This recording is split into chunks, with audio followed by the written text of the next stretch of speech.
Tinapay mula sa langit. A daily morning devotion with CRC family.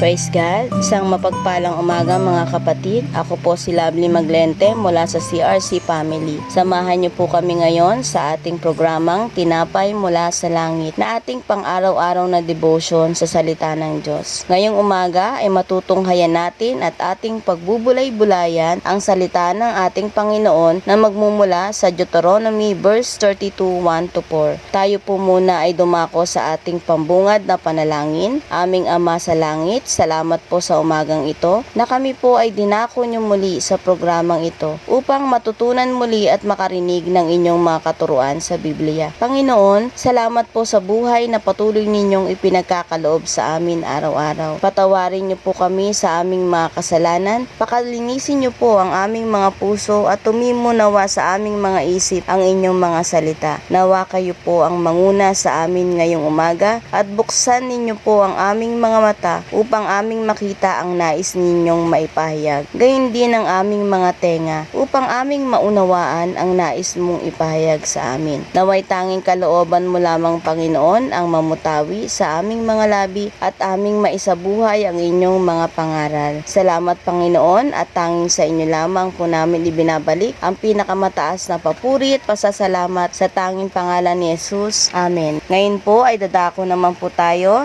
sa ating Bible verse po na magmumula po sa Deuteronomy 32 verse 1-4 po. Give ear, O ye heavens, and I will speak, and hear, O earth, the words of my mouth. Sa Tagalog, makinig kayo mga langit at ako'y magsasalita at pakinggan ng lupa ang mga salita ng aking bibig. Pangalawa, my doctrine shall drop as the rain, my speech shall distill as the dew, as the small rain upon the tender herb, and as the shower upon grass. Sa Tagalog, ang aking aral ay papatak na parang ulan, ang aking salita ay bababa na parang hamog, gaya ng ambon sa malambot na damo, at gaya ng mahinang ambon sa gugulayin. Number 3, because I will publish the name of the Lord, ascribe ye greatness unto our God. Sa Tagalog, sapagkat aking ihahayag ang pangalan ng Panginoon, dakilain ninyo ang aking Diyos. Pang-apat, He is the rock, His work is perfect, for all His ways are judgment, a God of truth, and without iniquity, just and right is He. Sa Tagalog, siyang bato, ang kanyang gawa ay sakdal, sapagkat lahat niyang daan ay kahatulan. Isang Diyos na tapat at walang kasamaan, matuwid at banal siya.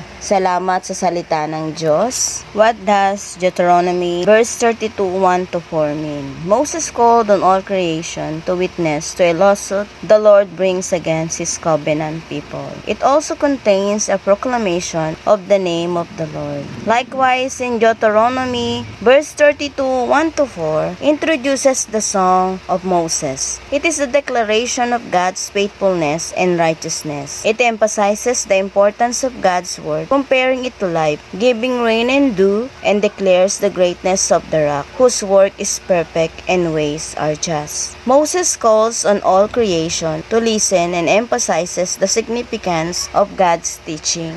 In Deuteronomy verse 32, 1-2, Moses calls upon the heaven and earth to listen to his words, which are described as life-giving, teaching, life, rain, and dew. This imagery emphasizes the life-sustaining and life-changing natures of God's word.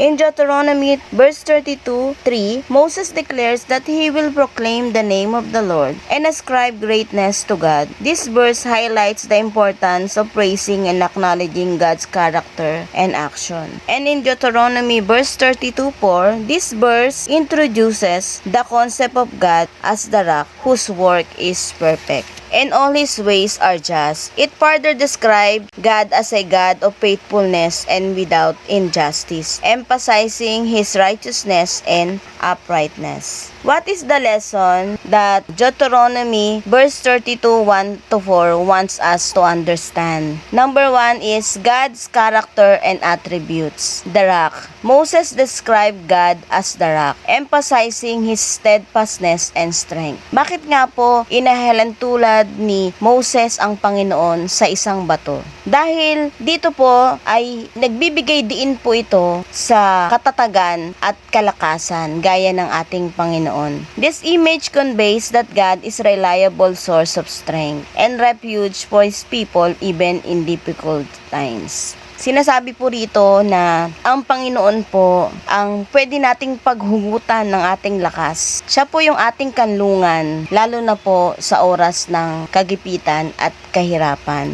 Perfect work and justice. The song proclaims that God's work is perfect and all His ways are justice. Ang Panginoon po natin ay makatarungan.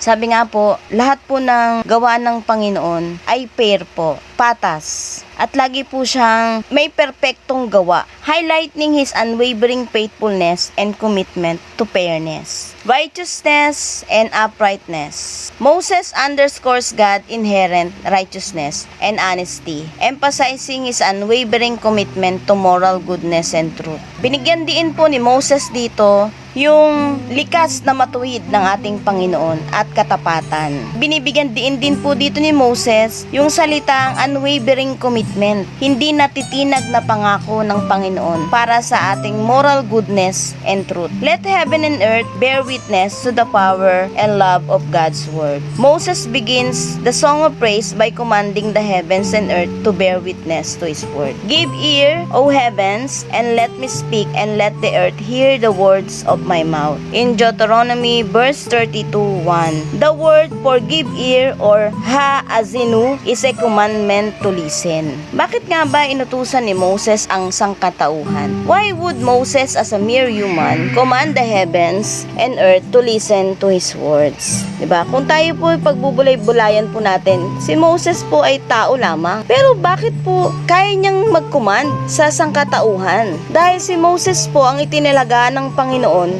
upang magpahatid o magpahayag po ng mga salita ng ating Panginoon para po sa sangkatauhan. Because Moses was prophetically speaking God's word. In prior chapter, God told His to write down the words of His prophetic song. In Deuteronomy verse 31:22, let the word of God be the rain of life to you. Salamat sa salita ng Diyos. To God be the glory. Amen. Para sa ating pagtatapos, ang Panginoon nating Diyos ang siyang matibay nating sandigan na maiahalin tulad natin sa isang bato na hindi kailanman matitibag. Anumang pagsubok o paghihirap ang ating harapin, narayan ang ating Panginoon na makatwiran at makatarungan na may perpekto at patas na pagtingin sa bawat sangkatauhan. Ang pagsunod sa katuruan at mga salita ng ating Panginoon ay siyang magpapanatili sa atin sa kanyang kanlungan. Naway maisabuhay natin ang katuruang ito at sabay-sabay nating dakilain ang ating Panginoong Diyos sa langit. Tayong manalangin. Heavenly Father, we thank you for your faithfulness and your perfect ways. Gaya ng paghahalin tulad sa iyo na gaya ng isang bato na may kalakasan at tibay. Your works are perfect and so your ways. Help us to understand and apply your words into our